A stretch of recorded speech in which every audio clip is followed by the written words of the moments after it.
मित्रांनो मी आता मीशोवरून ही online parcel मागवलेली हा ज्वेलरी बॉक्स आहे. आपण आता ओपन करून बघूया की तो कसा आलेला आहे म्हणून.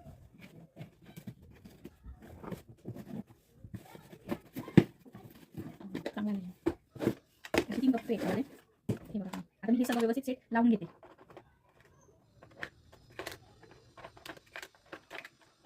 छान आहे, मला तर पार्सल आवडलेलं आहे. तुम्ही पण मागू शकता. मला तर छान वाटतंय. आता मी सगळं व्यवस्थित लावून घेते पहिले.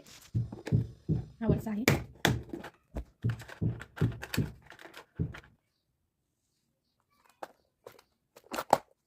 माझा ज्वेलरी बॉक्स रेडी आहे.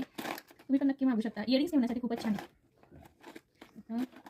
याच्यामध्ये 2 सेक्शन दिलेले, म्हणजे याच्यामध्ये आपण 2 सेक्शन पण करू शकतो. हे बघा इथलं हे मी काढून घेतलं आणि इथे मी बँगल्स ॲडजस्ट केले, म्हणजे तुम्हाला मोठा हवा असेल तुम्ही मोठं पण ॲडजस्ट करू शकता. हे बघा हे मी काढून घेतलेलं आहे आणि हे तुम्हाला बँगल्स ठेवायचे तुम्ही आणि हे तुम्ही असं पण वेगवेगळ्या सेक्शनला हे लावू शकता. हे बघा असं त्यांनी दिलेलं आहे, म्हणजे तुम्हाला पाहिजे तसं तुम्ही सेट करू शकता. मला तर खूप आवडला ज्वेलरी बॉक्स. तुम्ही पण मागू शकता ऑनलाईन. हा फक्त मला किती ₹150 आलेला आहे, ₹150 ला, कारण की डिस्काउंटमध्ये मला 150 ला आलेला, ऑफर चालू होती त्यावेळेस मी घेतली.